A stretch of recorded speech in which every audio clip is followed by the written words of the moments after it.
Alright guys, so today I wanted to show you a little bit about some tips and tricks for checkering a gun stock.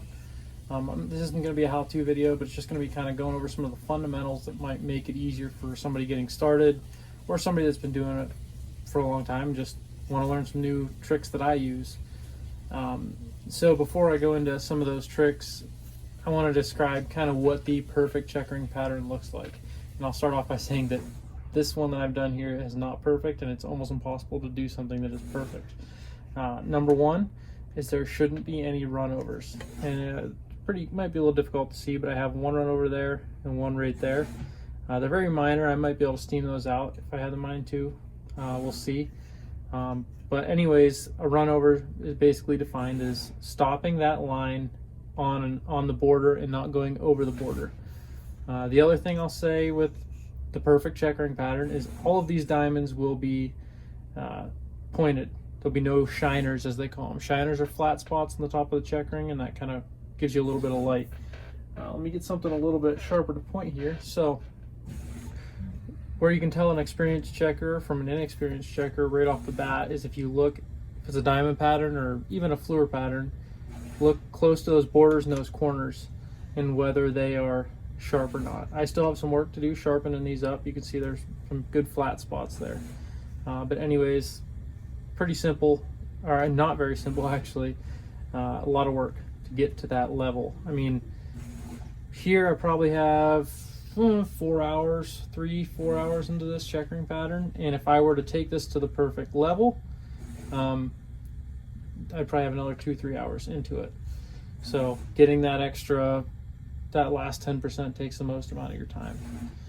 Next is painter's tape. Painter's tape has been a huge help for me. What I use it for is as a visual stop, and then also to keep straight lines. So you can see on my cradle right here, I have different pieces of tape laying around. When I'm laying my patterns out, I will actually line those up on a line to check and make sure that my pattern is staying straight. Where that also comes into play is, say these are my two master lines. I don't know where this point's gonna, I have it roughly drawn in with some of these Mark Anything pencils. They're just white tip pencils. They don't dent the wood. They come off pretty easy. Brownell sells these. Highly recommend them. But anyways, I'll kind of just roughly sketch out that pattern. I don't know where it's gonna end exactly yet. It should end the same here and here if my lines are straight. But as I'm working my way over, I'll stop way short here and kind of build that pattern up.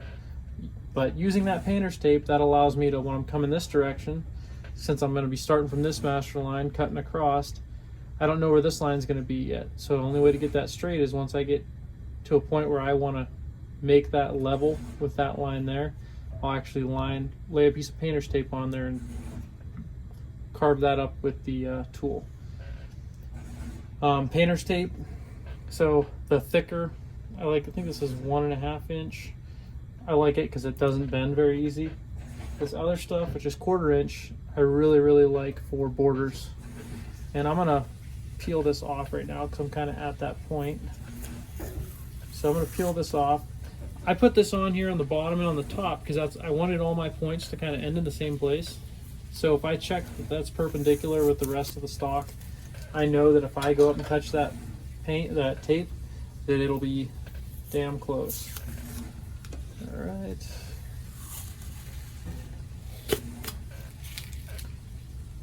Now I'm going to pull off this border. So this is, you can see, kind of kept a nice crisp line there, no runovers. That's where that tape really comes into play too, is it'll save you many times when you accidentally go past your line with the cutter and you hit that tape. It'll prevent it from kind of going past that point.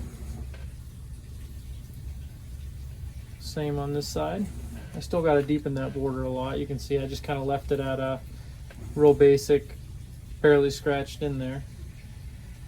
So the next big pointer that I have is lighting. I'm going to bring this down here. So I have one of those desk lamps. They call them like architecture lamps from Amazon. I think this one's like 25 bucks. But having this hanging from my bench and being able to move it and get the right shadows, you can see the difference of just being able to, where those lines are at, and where that really comes into play is when you're deepening the lines. You can see where that last line was that you deepened. Next, I should have probably said this first, but for those starting checkering, don't practice on unfinished wood. Don't just take a block of walnut and try it. Yes, it might be good for a little bit, but it's just frustrating. When you get a good finish on something where the grain is, for the most part, filled, that allows your cutter to kind of smoothly go over each line, because you're not catching the grain. When you're just doing a raw piece of wood, you'll be going across there and it'll catch the grain and just throw your tool right off. So always checker a finished piece of wood. Since we're going along those lines, the lines per inch that you're using matters based on the individual piece of wood. I'd love to tell you that black walnut's always this LPI or English is always this, but it's not the case. It's each individual one. This stock here is at 22 lines per inch. This is a piece of English walnut.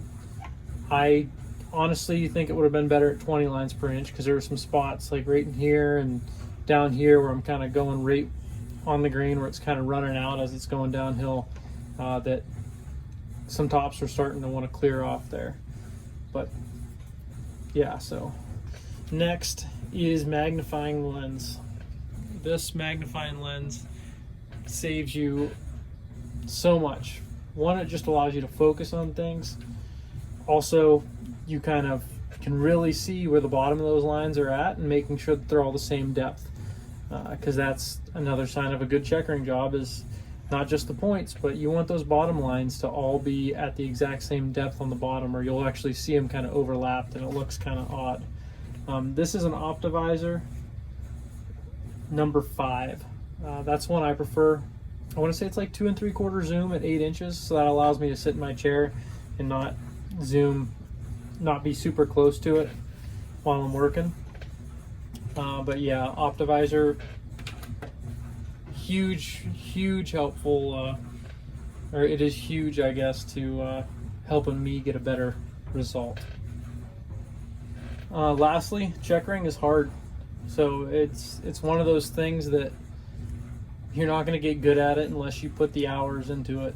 I mean, hours. The first stocks I was doing were taking me like 35 hours, and they still don't look that great at all. So realize that you're not going to have a perfect pattern for a long time. Also, don't get so caught up on having every line per inch tool set or whatever. Start with 18 lines per inch, buy a kit for that, and then just work on it. As far as tools go, any of them are good to learn on. I really like almonds following that, and that's, you can see these are my workhorses. They're all carbide, but they're all different lengths, and that really allows me to get into those tight places, like I was saying up here in these corners, to see if you're get a good diamond there.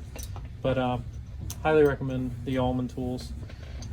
But if you guys have any questions or any other tips and tricks, please put them down in the comments. Help somebody out. But I hope you guys like the video. Let me know what you think.